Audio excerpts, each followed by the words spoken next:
Eu quero chamar aqui o professor Maier Gilbert, como muitos falam, né? Maier, muito obrigado por estar aqui presente. E ele vai nos apresentar o catálogo de moedas de cobre com o carimbo do Pará, porque esse é o objetivo maior. Maier, por favor. Bom dia a todos. Queria agradecer ao professor Smith. Quando eu lancei o carimbo do Pará, tive a ideia de fazer o livro do carimbo do Pará. Tinha que chamar alguém lá de cima, do nosso rico norte, para vir falar alguma coisa sobre a história, né? E ele prontamente, com um telefonema só, ficou entusiasmado. Ele também é colecionador de moeda e veio aqui nos prestigiar aqui nesse evento. Então eu queria agradecer muito a tua brilhante palestra. Valeu, obrigado. Bom, meu nome é Maier, não sei se todo mundo me conhece aqui, tá? Eu sou colecionador de moedas do Brasil e nos últimos anos eu me dediquei a moedas de cobre. Com empurrão de alguns amigos, inclusive do Rogério aqui, eles me levaram para o caminho da pesquisa numismática, tá? Então hoje eu estou lançando o meu primeiro trabalho, tá? Que é o catálogo do carimbo do Pará. É o meu primeiro trabalho que eu estou muito orgulhoso em lançar esse livro aí. Bom, como todo mundo sabe, nesses últimos anos apareceram uma amostragem muito grande de moedas do Pará, de moedas com carimbo Pará no comércio numismático brasileiro, tá? Meu trabalho qual foi? Foi ir a campo, fotografar essas moedas, ir em coleções, grandes coleções, onde eu fui muito bem recebido em todas elas, e procurar o maior número de amostras possíveis para mim criar um raciocínio para que fosse elaborado o catálogo. Eu consegui fotografar e os amigos mandar via e-mail, via internet, 4.800 amostras, tá? Então essas 4.800 amostras serviram para mim saber o que eu tinha para montar esse catálogo, tá? Então o primeiro slide aqui mostra, tá, a quantidade de moedas de carimbo do Pará que estava à minha disposição para me organizar e racionalizar um catálogo.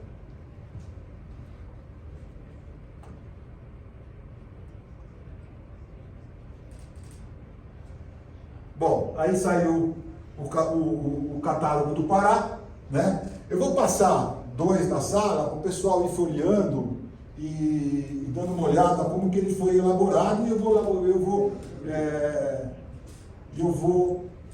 contando como é que foi feita a produção dele. Então eu tinha, dessas 4.800 moedas que foram a minha amostragem, eu consegui identificar 125 bases de datas diferentes. Ou seja, bases da colônia, bases do Reino Unido, bases do Império. Então, 125 datas diferentes. Então, 1782, carimbo do Pará. Todas as 20 réis, 40 réis e 80 réis de Cuiabá, das datas diferentes. Então, todas as datas com base diferente deram 125. E essas 125 são a base e o esqueleto do catálogo, tá? Depois que eu identifiquei essas 125 bases, eu dividi o catálogo.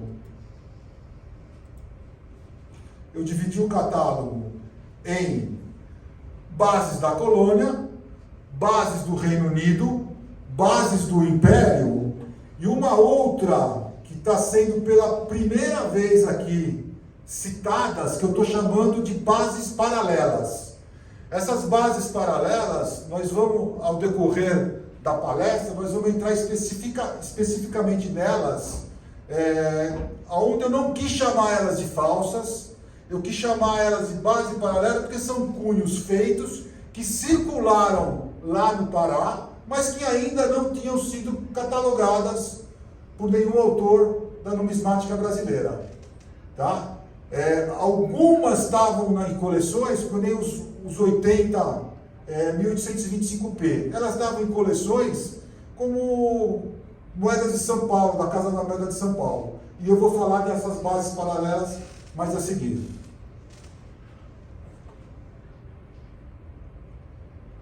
Bom, aí com isso em mãos, eu tinha que fazer um método de catalogação dessas moedas, um método de codificação dessas moedas, né? Então, eu não sei se todos aqui na sala, mas o catálogo mais usado na numismática brasileira é o Livro de Moedas Brasileira, do Cláudio Amato e do Irley Soares. Então eu usei o código deles, né? E eu estou dando um exemplo aí. Então, uma moeda de 20 réis XX de 1782, o código dela no Amato é o C248, que é o cobre 248. Já no meu catálogo, quando ela recebe o carimbo do Pará, ela passa a ser CP, que é carimbo do Pará ou cobre Pará, como queiram, mas passa a ser CP 248. Então, ela passa a ser sem carimbo do Pará e com o carimbo do Pará, tá? Quando a moeda recebe o carimbo geral, ela já está catalogada. Por exemplo, a 1782 só tem com carimbo de escudete, não tem com carimbo geral. Então eu usei o código sem o carimbo de escudete. Já quando eu tenho o carimbo geral, eu uso o código do carimbo geral. Então, nesse caso aqui, a 80 réis de 1802, ela já está catalogada no catálogo como carimbo geral, que é o C381. Já no meu catálogo, quando ela recebe o carimbo do Pará, ela vai para CP281. Então, é uma forma de a gente diferenciar através de codificação quando é carimbo geral e quando é carimbo do Pará. Esse catálogo vai trazer uma novidade para os colecionadores, que é diferenciar o que é geral e o que é Pará. Tem muita gente que tem na coleção carimbo do Pará alocado como carimbo geral. E agora a gente vai poder avançar um pouquinho mais no nosso colecionismo, tendo carimbo geral e carimbo do Pará. Então esse catálogo é uma forma bem organizada para vocês saírem buscando nas mesas as moedas com noção de preço, tá? E as bases que foram encontradas até hoje. Então, se você vê uma moeda que a base não está aí, poxa, essa moeda ainda não foi catalogada. Aí eu peço até que me mande depois para mim colocar no próximo.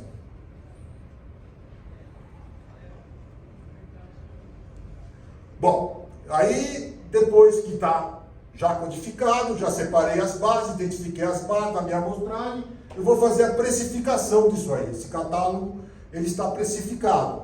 Como é que eu vou fazer a precificação disso aí? Vou fazer o seguinte, 4.800 moedas apareceram.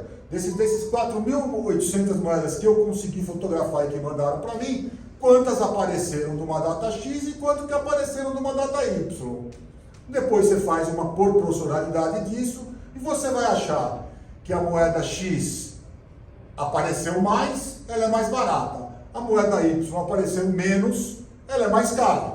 Então foi conforme foi aparecendo as bases da moeda e os carimbos da moeda.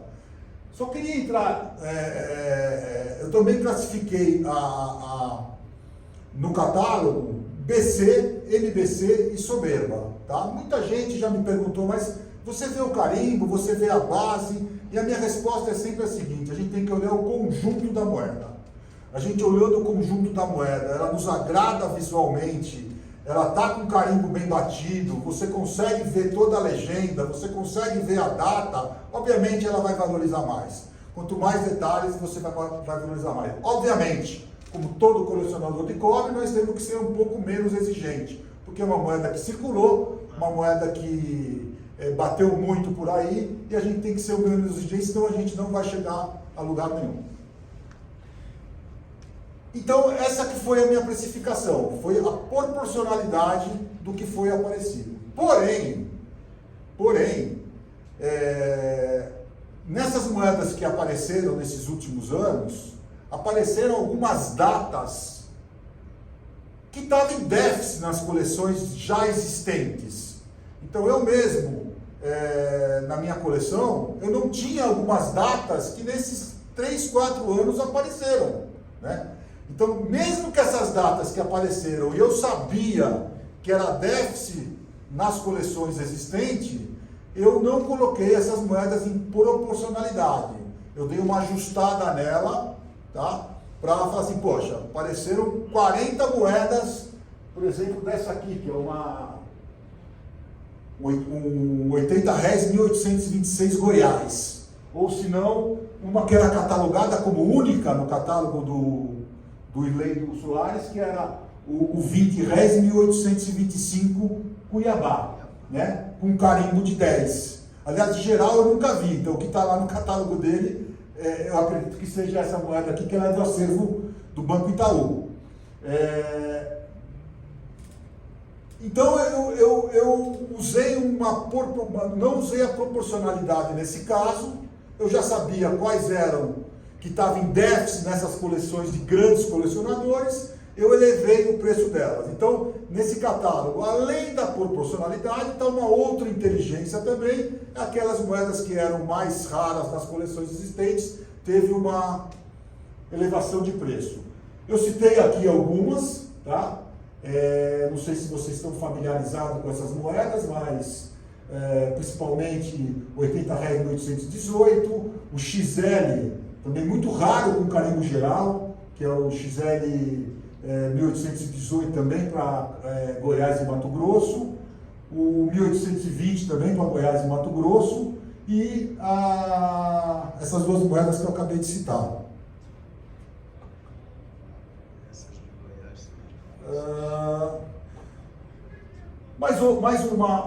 As outras duas moedas, que é o 40 réis 1823 Cuiabá, que também era um déficit na coleção, era uma moeda muito difícil, mesmo sem carimbo é difícil, com carimbo geral é difícil, mas nos últimos anos elas apareceram, não em quantidade grande, então elas estão destacadas no catálogo, tá? E aqui também, nesses 40 réis, podem perceber que pela primeira vez também está catalogado 2 cunhos nela, né? Se vocês olharem o florão, tá? Você vai ver que os florões são bem diferentes de uma e de outra, tá? Apesar das duas terem a mesma data, você vai ver que o florão é diferente de uma e de outra. Quando você pega uma diferençazinha de detalhe numa moeda, que nesse caso é o florão, você pode começar a analisar todo o resto da moeda, que você vai achar toda ela diferente. Então, né, doutor Helena, aquele que a gente está acostumado a ficar observando cunhos de moeda, a partir do momento que você acha um detalhinho diferente, você pode perceber que toda a moeda ela é diferente. Então, pela primeira vez aí está catalogada 2 cunhos diferentes de 1823, que era uma moeda rara, antes de uns 3, 4 anos para trás.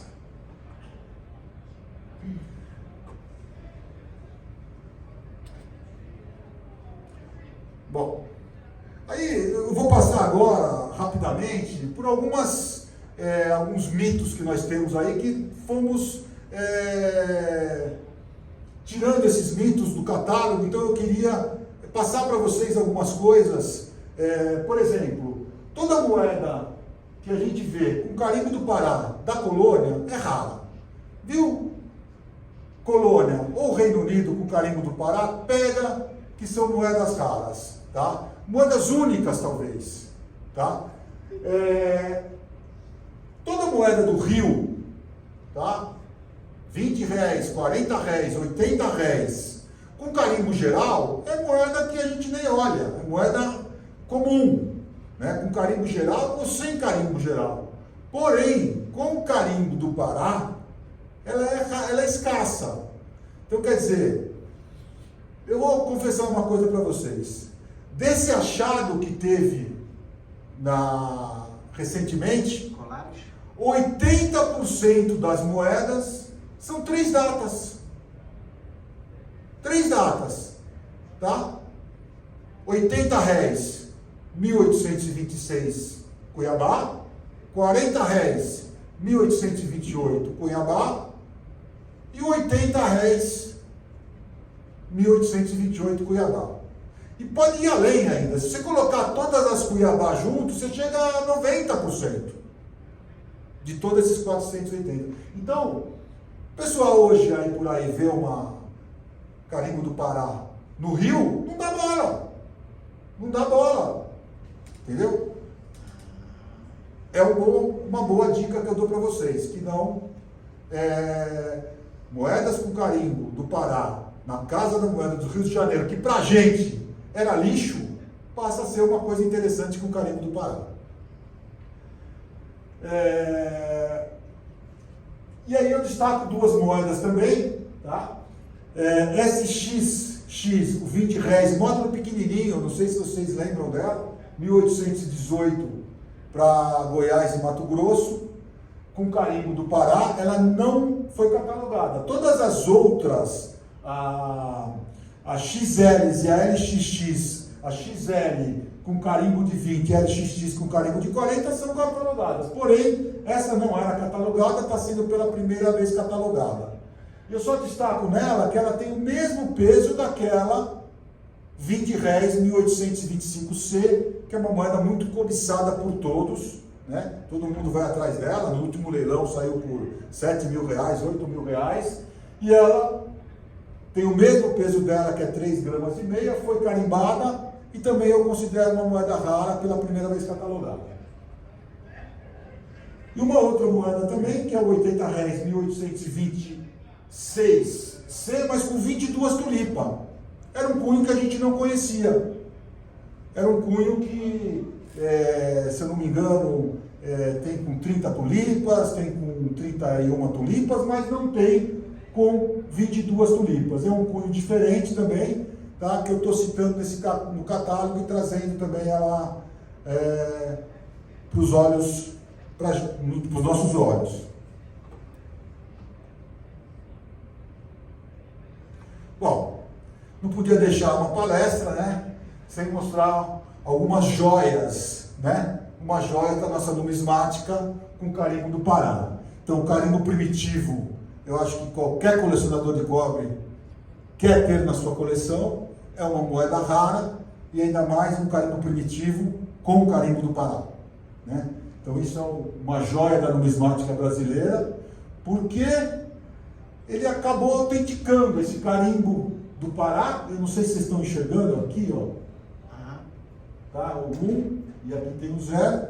Tá? Ele acaba autenticando o carimbo primitivo, né? Então, o carimbo primitivo é um carimbo que tem pouca literatura dele, é um carimbo que ninguém consegue te atestar a veracidade dele. Isso está dando uma dica para a gente, que ele é um carimbo autêntico, né? Então, não podia deixar uma palestra sem mostrar uma joia dessa aí, e outras joias que vêm seguidas também, né? Também, eu nunca tinha visto moedas brasileiras recunhadas sobre moedas portuguesas, tá? E essas aqui são moedas brasileiras recunhadas sobre moedas portuguesas, muito visíveis. Se eu conseguir ampliar, vocês vão ver que está bem visível a base da moeda. Inclusive, a base da moeda foi identificada pela data totalmente, e ainda recebendo o carimbo do Pará, né? Então, são joias que foram aparecendo nesses últimos anos, que está engrandecendo a numismática brasileira e unindo nós a Portugal e a história do Pará.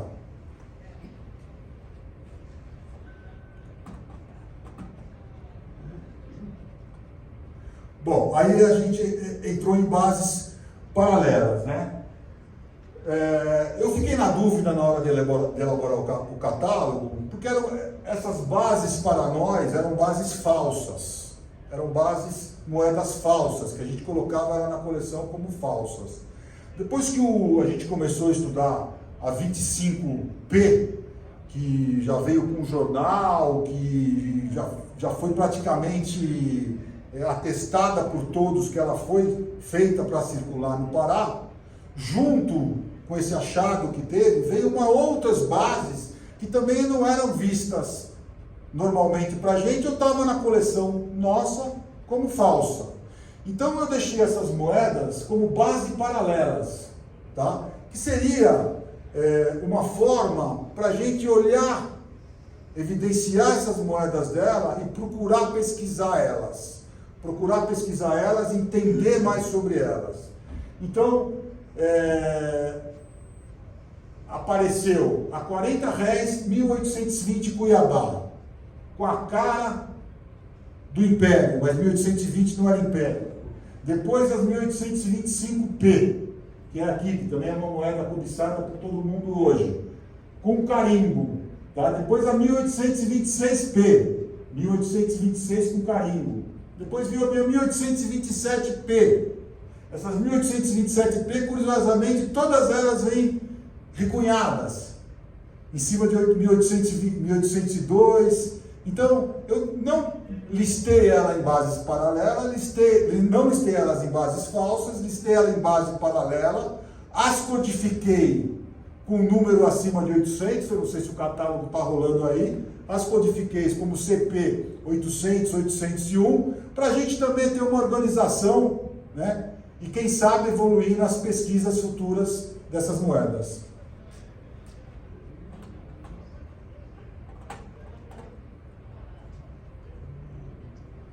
Aqui também são outras bases paralelas. O que eu não sei, o pessoal, não sei se o pessoal aqui é evoluído no cobre, né? Mas tem que tomar cuidado que a 1826P nós temos vários cunhos. Então, essa 1826 que a gente chama de PIR, ela tem dois cunhos diferentes, que era diferente da 1826P que estava lá em cima, que tem um escudo diferente. Tá? Então, no catálogo vai estar mostrando e vai estar explicando tudo isso.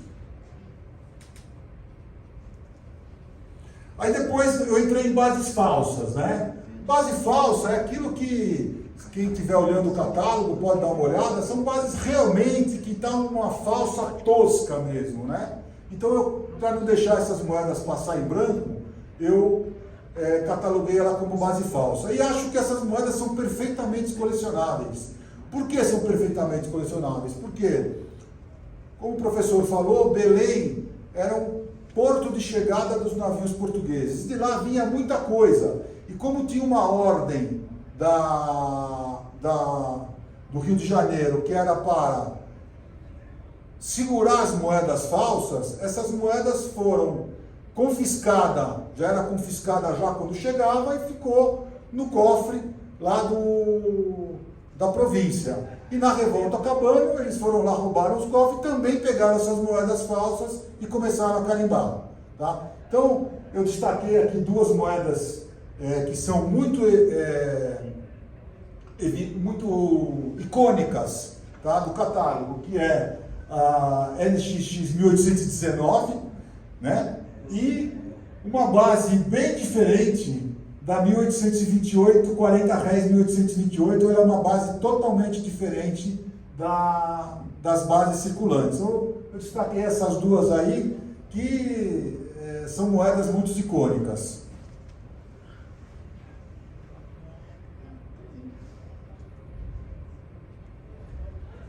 Bom, aí nós vamos para a classificação dos carimbos, né? Aí então eu tenho toda aquela amostragem lá de 4.800 moedas, eu também separei por carimbos, depois que eu fiz a separação de base, eu separei todos os carimbos existentes, tá? E aqui eu estou listando os 4 carimbos mais comuns, os carimbos que apareceram muitos, tá? O que isso mostra? Mostra que esses carimbos nós temos a certeza que eles são autênticos. Então, quando vocês verem esses carimbos comuns das moedas do Pará, eles são os autênticos mesmo, que foram carimbados lá 100, 200, 300, 400 peças para mostrar. Apesar de eles não serem tão bonitos e tão visíveis, eles são o que eu considero os autênticos, apesar de ter listado todos os carimbos que eu encontrei nessas amostragens. Tá? Mas esses carimbos aqui, quando vocês encontrarem numa moeda, ele é o autêntico mesmo. Então, Aquele colecionador que quiser ir mais profundo na classificação dos carimbos do Pará, é fácil ver, né? Um é o numeral romano e o outro é o numeral arábico. Você pode dividir aí. Então eu tenho o carimbo de 10 com o numeral romano e com o numeral arábico. Então aqui você já faz uma divisão entre os carimbos. Se você quiser ir mais profundo ainda, vocês podem tomar como base a base do número 1. Então você vê que o 0 está acima da base do número 1, aqui o 0 está alinhado ao número 1 e aqui o 0 está abaixo do número 1.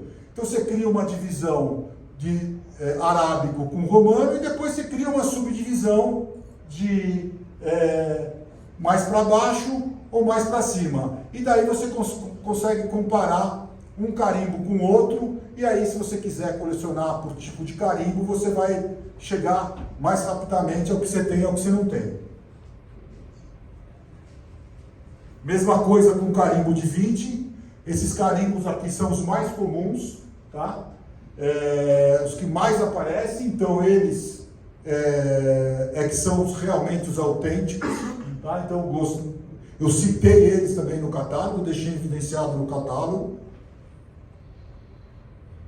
Mesma coisa aqui. Aqui nós dividimos ele por um carimbo mais tosco, onde tem um 9, né, que eu chamo 9 do 2. Depois tem a base, né, e tem a serifa. Tá? E o carimbo que é um pouco mais clássico. Então no carimbo de 20 eu chamo o carimbo tosco e o carimbo mais clássico no catálogo. E também faz a mesma subdivisão depois, que é olhando a base do 2 proporcionalmente com o 0. Então o 0 acima da base do 2, o 0 alinhado à base do 2 e o 0 abaixo do 2. Então para quem quiser ir classificar catálogo, aí dou essa dica no catálogo para vocês ir classificando os carimbos do Pará.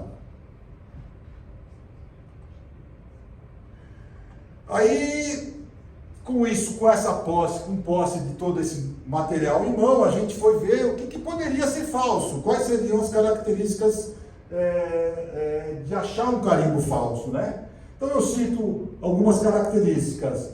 Não possui a mesma pátina o carimbo com a moeda, os desgastes do carimbo é diferente do carimbo da moeda, os carimbos falsos são sempre bem batidos, tá? Os carimbos falsos geralmente aparecem em bases escassas ou raras, né? E como 80% da minha amostragem veio batida em cima das moedas de Cuiabá, se esse carimbo que não está naquele rol de carimbos do Pará batido em Cuiabá, provavelmente ele é falso, temos que desconfiar. Tá? Então, além disso, nós fomos também procurar em coleções e vimos em coleções que uns envelopes, e nos envelopes colecionadores antigos escreviam já, olha, essa base aqui eu acho que ela não é muito boa, eu acho que ela é falsa por causa disso, por causa daquilo. Então eu explico também no livro, tá, como identificar os carimbos falsos e também coloco por tipo também, quais são os tipos de carimbo falso já atestado pela gente.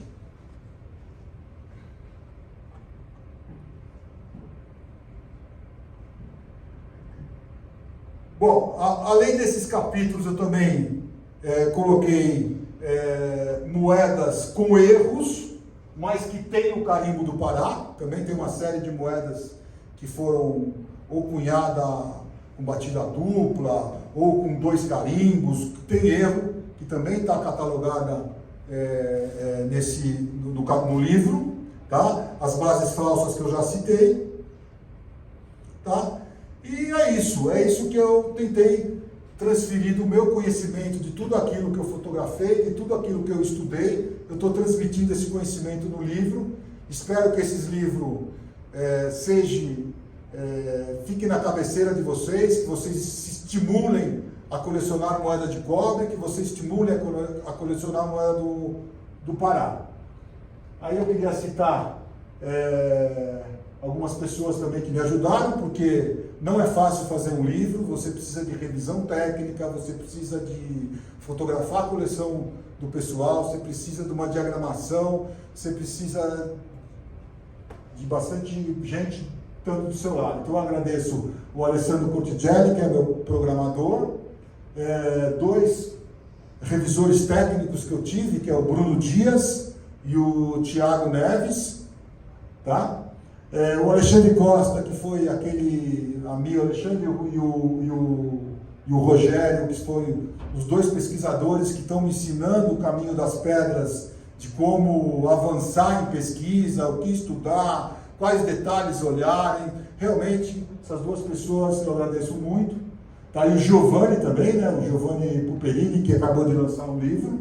Tá? O Edil, sem palavras, tá? O Edil, que ele fez o Carimbo do Pará, ele me ajudou nesse livro, do começo ao fim. Ele só não assina o livro comigo porque ele foi gentil. Mas o Edil, sem palavras, é uma pessoa muito boa para trabalhar, é um numismata excelente, um pesquisador excelente, também agradeço. E o Irlei, o Jaélio e o Rodrigo Fonseca me ajudaram mandando moedas para mim aumentar a minha amostragem. Então é isso, pessoal, eu agradeço aí e espero que vocês gostem do livro.